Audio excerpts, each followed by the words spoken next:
Good afternoon. We begin with breaking news here in the H&M Digital Center. Another triple-digit day being reported by the State Department of Health. The state is reporting 147 new cases today and one new fatality. The breakdown by island shows 27 cases on the Big Island. 2 of those cases are probable. 9 cases on Kauai, 7 on Maui, 1 on Molokai, 93 on Oahu, and 10 people diagnosed out of state. Kauai County is separately reporting 6 new infections. Officials say they are all residents, 3 adults, and 3 children. With more on the spike in cases we've been seeing, here's Dr. Sarah Kimball, the acting state epidemiologist. I think in Hawaii, we've had a very measured approach, and we've also made great progress with vaccine. As we're seeing right now, though, we aren't yet at a level of community protection to avoid having surges or outbreaks. So we still do have to keep that in mind, that we have to push on with vaccination, and that is the best way to continue to protect yourself, your family, and your community from COVID-19. And also there is still this role for masking indoors, and that's why it's there, because we aren't yet at a point where we can relax that. Doctor, we also know that the more people get infected, the more the virus could mutate. Is there potential for more variations as we go forward? The virus is constantly evolving, and it evolves primarily in those people who are unvaccinated, because that's where it can thrive and spread and continue to transmit. So the faster we have fewer and fewer unvaccinated people in our state, the less susceptible we are to those variants and the evolution of the virus. We're also seeing breakthrough cases, and we always knew this was possible because nothing is 100% protective. But at the same time, is this the vaccine not working, or is this people completely letting their guard down once they get the shot? The vaccine is working. The vaccine is safe and highly effective. Even with a highly effective vaccine, no vaccine is 100%. So you're going to have some people who, when exposed, are still going to end up contracting COVID-19. Those who do contract it, though, among the vaccinated, we're seeing are having much less severe disease. So many of them are asymptomatic. Very few of them are hospitalized, and deaths are exceedingly rare among those who've been vaccinated. So it's still providing the protection that we expected it to. The key is to reduce the overall chance of infection in the community in general, and that happens through getting more and more people vaccinated and continuing to practice mitigation while we get there. We're keeping a close eye on severe weather in the Eastern Pacific. Let's get the latest hurricane forecast from Billy V. Let's go ahead and talk about Hurricane Felicia and show you where a hurricane is right now. It's to the east of the Hawaiian Islands, some 2,200 miles away. But as we put things into motion for the forecast in the next 5 days, you can see right now a Category 3 hurricane. But as it moves forward in time, it should weaken to a Category 2 and eventually a Category 1 hurricane by Tuesday or Wednesday next week. And as you can see, it's far enough away from the Hawaiian Islands, it won't be affecting our weather. It may give us some waves and eventually, probably past 7 days, maybe even some rain. But right now, in the next 7 days, it's not going to be a threat to the Hawaiian Islands at all. We've got your forecast for the weekend coming up in just a few moments. Back to you. This has been getting a lot of buzz this week. Federal and state officials have been responding to several recent social media videos of people touching endangered Hawaiian monk seals. Just moments ago, DLNR and NOAA held a press briefing to give an update. With these types of investigations, either the NOAA Office of Law Enforcement or DOCARE, my agency, takes the lead in investigating these violations depending on the overall circumstances.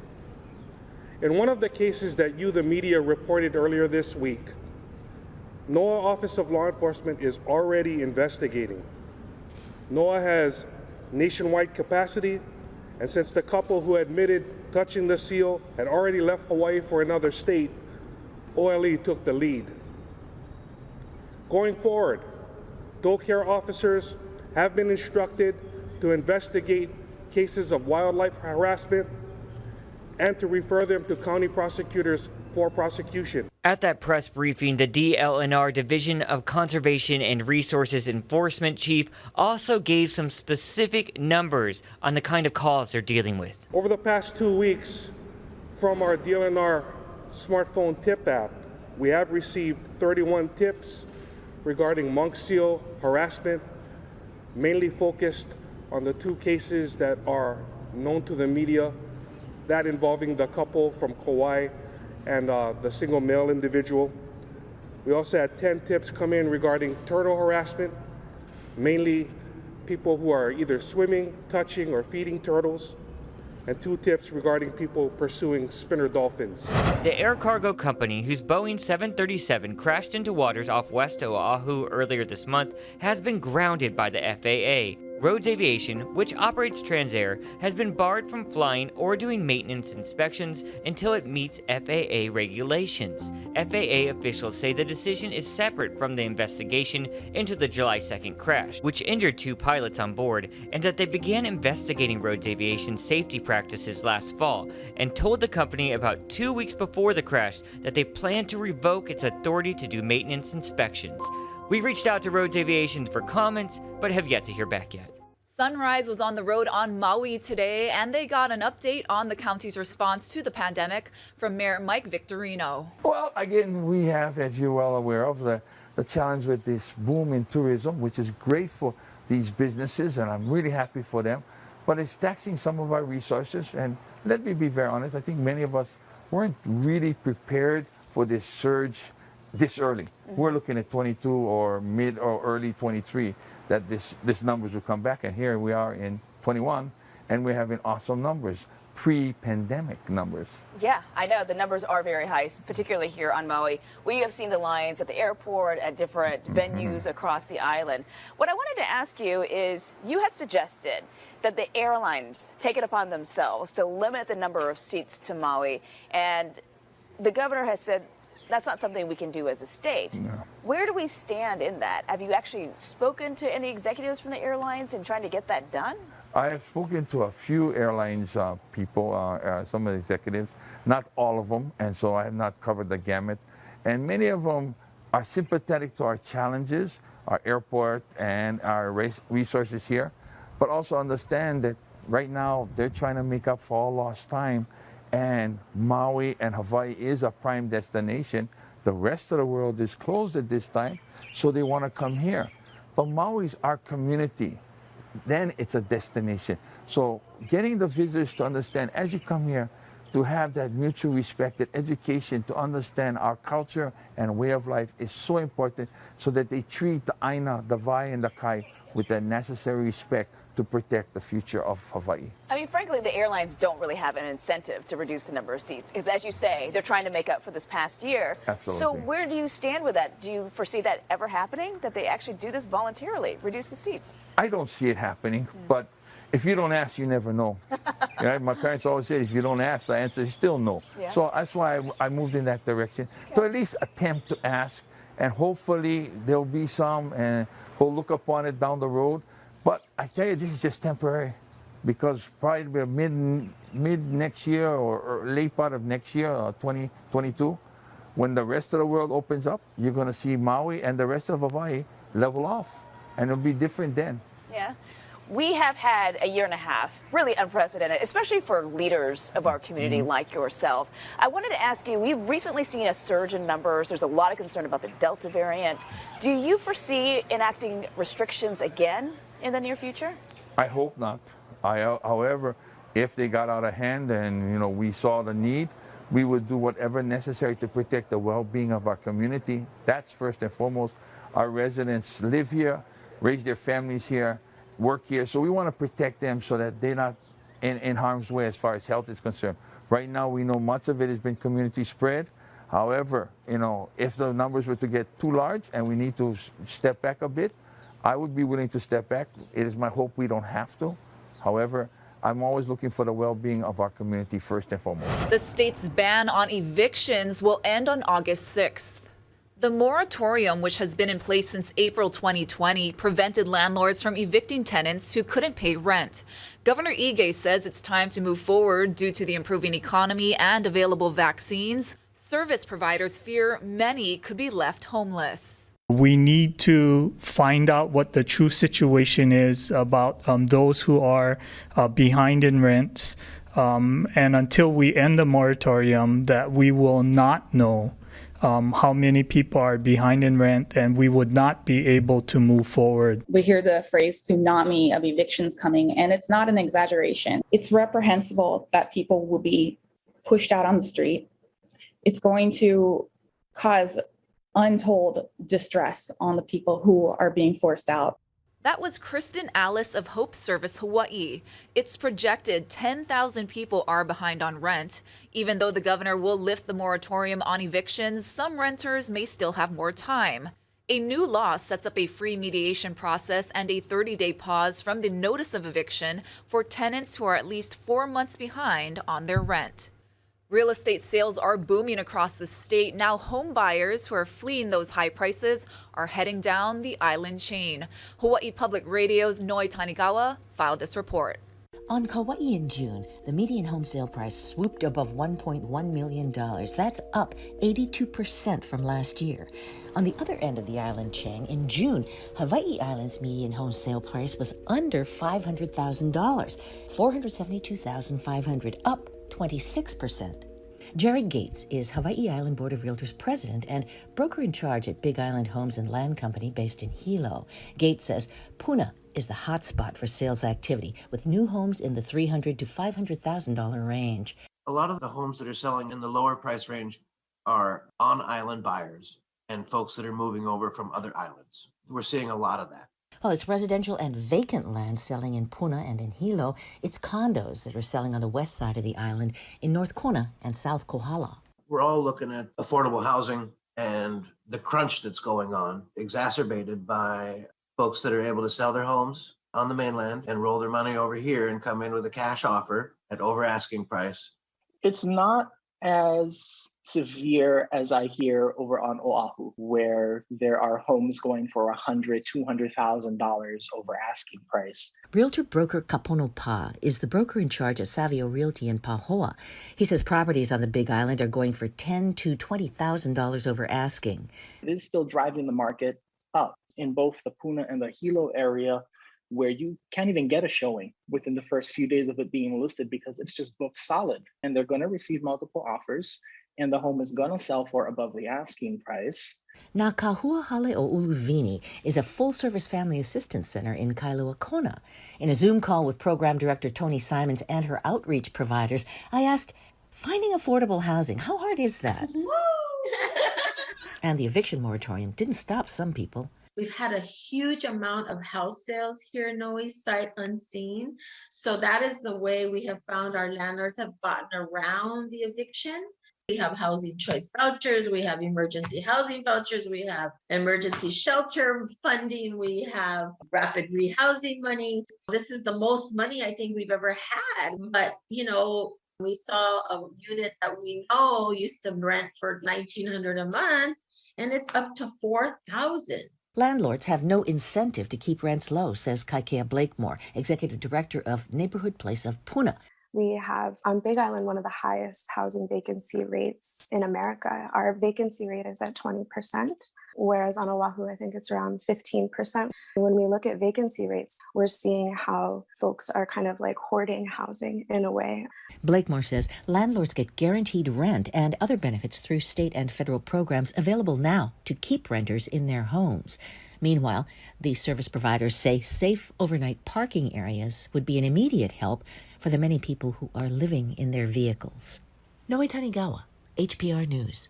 We've got new details about First Lady Jill Biden's trip to Hawaii later this month. She is expected to be on Oahu on July 24th and July 25th on her way back from the Olympics opening ceremony. Details on her full itinerary have still not yet been released, but White House officials say she plans to hold an event during her stay in the state. Dr. Biden, who is 70, is fully vaccinated and will be among the select few allowed to attend the opening ceremonies in Japan on July 23rd. The games were initially postponed because of the pandemic, but are now moving ahead despite the state of emergency being declared in Tokyo as cases spike. This marks her first solo trip abroad as First Lady. It is common for First Ladies to attend the games. Dr. Biden last attended the Winter Olympics back in 2010 alongside then Vice President Joe Biden. We'll have much more on the Olympics coming up in just a few minutes. Senator Mazie Hirono was on CNN today talking about what some are calling an overheating economy and inflation concerns. Here's a little bit of what she had to say in that interview. The right focus is to get things done for the American people, and that's a fact. So starting yesterday, you had under the rescue plan, which not a single Republican voted for, you have the families of 40 million children in our country getting checks or deposited at $300 a month for each child. That is real money. That is a real difference to our families. And it's why the Democrats, with a sense of urgency, want to do more. And as far as I'm concerned, if the infrastructure bill doesn't go through because the Republicans who worked on it flake off, which is possible, but I hope not. I hope they will stay the course and continue to support the bill that they worked so hard on. But if that doesn't happen, then we should put everything into the reconciliation process so that we can get things done for the American people. Now, at the same time, okay, to yes, be clear, I agree. On that point, forgive me, you're saying that if Republicans blow through this next Wednesday vote, which the majority leader, Chuck Schumer, has now set, are you saying, all right, time's up, let's do infrastructure and everything else through reconciliation? Oh, that's me talking. I've been saying that we should get rid of, yes, I would be prepared to do that. Now, whether the rest of my caucus would be prepared to do that, that's a whole other question. I know that the caucus is very prepared to get things done. And so at some point, I think that we are going to need to face the question of filibuster reform so that the kind of voter suppression that is going on by the hundreds of bills across the country, forcing Texas Democrats to leave the state. How crazy is that? Yeah. But if we don't get if we don't address the voting issue, we need to reform filibuster. That is a position I've had for quite some time now. Joe Manchin, as you know, is key to that because he's expressed opposition to filibuster reform. He did meet with some of these Texas Democrats yesterday and said that he would support a modified or somewhat watered down Voting Rights Act to protect the vote nationally. Do you believe him? Do you believe there's a path forward there? And would you get any Republican votes for that? Because even to get that kind, I don't think the Republicans are under Mitch McConnell's leadership are going to do anything to stop the states from passing voter suppression laws. So we're going to need to do that just with Democrats. And at that point, I hope that Joe Manchin will be prepared to make that change. Let me ask you this. There are concerns now about signs potentially of an overheating economy. Inflation is up, following trillions of dollars spent in COVID relief, both in the last administration and the start of the Biden administration. Now you got about $1 trillion infrastructure plan, and Democrats having passed this $3.5 trillion human infrastructure plan. I just wonder, do you have concerns that this will overheat the economy, that it is spending too much right now? My concern is that we're not doing enough for the families who are still struggling through this pandemic. And so the economic disparity is there. And so people can talk about inflation, et cetera, which, by the way, would not be a factor regarding the human infrastructure bill because that will be paid for through the reconciliation process.